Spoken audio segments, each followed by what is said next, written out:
Execution does not like complexity. The two best friends of execution are simplicity and transparency. Right now, for a whole bunch of reasons, complexity for most leaders has never been higher. Under normal circumstances, we struggle with complexity. Under normal circumstances, we hear leaders saying things like, we have got to narrow our focus, we've got to prioritize, we need to simplify. And then at the same time, they realize they've got 20 things that need their immediate attention right now. This little paradox, this exists in the best of times, under normal circumstances. Right now, for some of you, you have the burning platform. You have that clear imperative. But weeks are going by and you're not getting the traction that you want, despite the fact that everyone seems to be doing the best that they can. For others, right now, it feels like the burning platform itself, that critical imperative, is changing about twice a month. In either case, the first step to executing is lowering complexity for the leaders. You can start to do this by viewing your plan, everything that has to happen, through the lens of how it will actually be executed. Think about all the major aspects of your current plan or strategy. And what I'm going to have you do is divide those into 3 different columns. The first column or category that I want you to start sorting these elements into, we call stroke of the pen. These are the elements of your plan that require money or leadership authority in order to happen. For instance, a change to a compensation system, the purchase of new machinery, changing an existing procedure, making a media buy, hiring a new staff member. These things typically have significant impact. They're also things we have a fair amount of control over. These are things that are going to happen. The next category, on the other side, we call life support. Think day job. This contains all of the critical standards that must be met in order to sustain your current operation. People often call these key performance indicators or KPIs. For instance, what's our customer satisfaction score? What's our project completion percentage? How many new clients do we have this year? Production metrics, revenue numbers. This column is maintained by your existing processes today and a great deal of firefighting.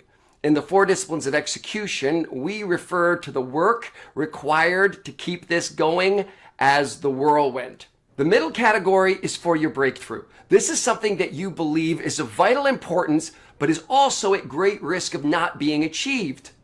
You can bet that regardless of what kind of a strategic pivot you're having to make right now, part of it resides, maybe all of it resides in this middle column.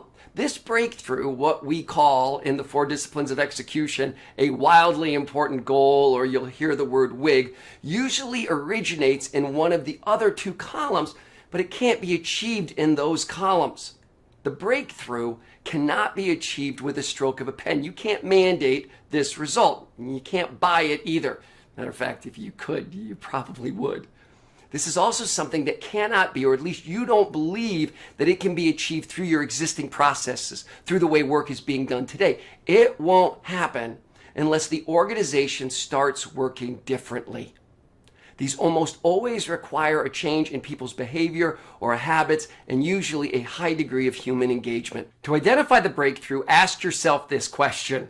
In your mind, what lives at the corner of really important, like we can't go another 6 months without this result. We have to have this. And if I'm honest with myself, I don't think this is going to happen.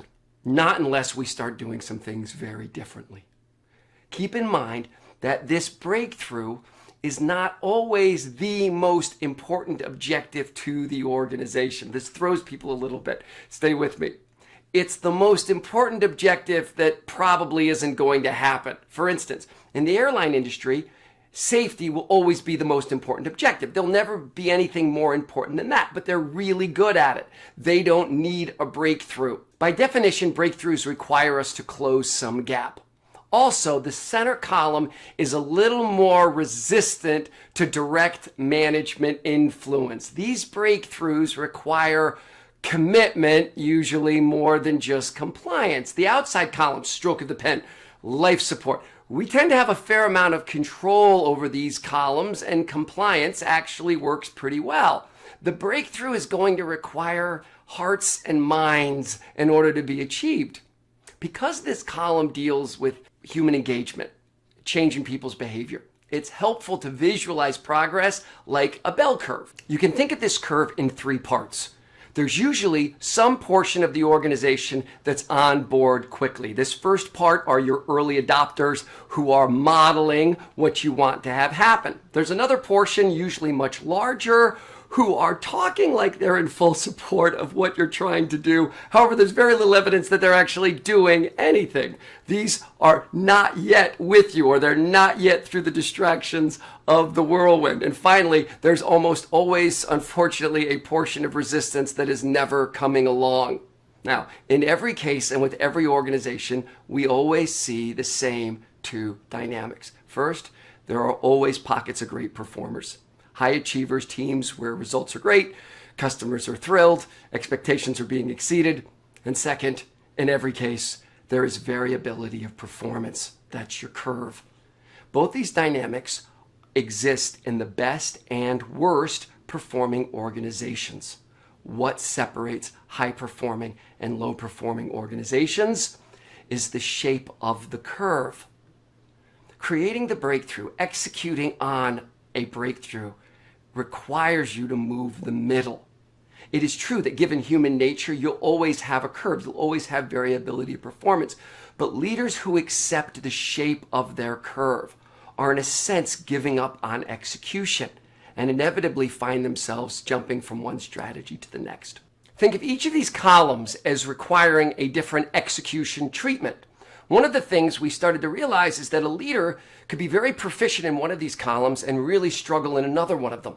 Also, keep in mind that high level or overarching goals like revenue or EBITDA or market share, these really live above the framework that we're talking about. For instance, if I had a goal of growing revenue, I would think of that like the title of a book, the elements that we're talking about more like the chapters within that book. In our experience, the greatest frustration and the most complexity is experienced in the conflict between the breakthrough and the life support columns. These efforts do not get along. They compete for time, energy, and attention, and in most organizations, the urgency and intense distractions associated with life support dominate the strategic importance of the breakthrough.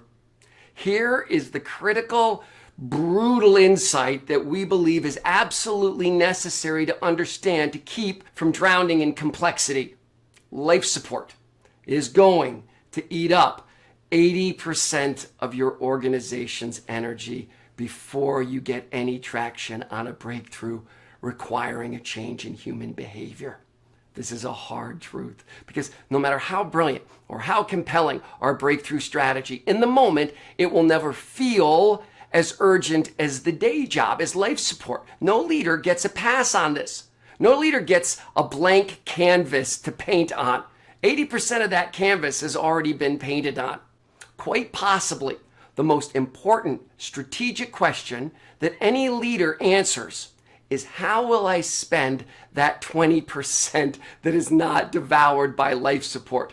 And it doesn't take long to realize that if you spread that sacred 20% out across too many breakthrough objectives at the same time, you paralyze the organization. The 4 disciplines of execution is nothing more than a process for applying that 20% of your energy towards executing on a breakthrough goal. This framework is used by leaders and by leadership teams as a way to start talking about and thinking about executing on your most critical goals while staying out of the complexity trap.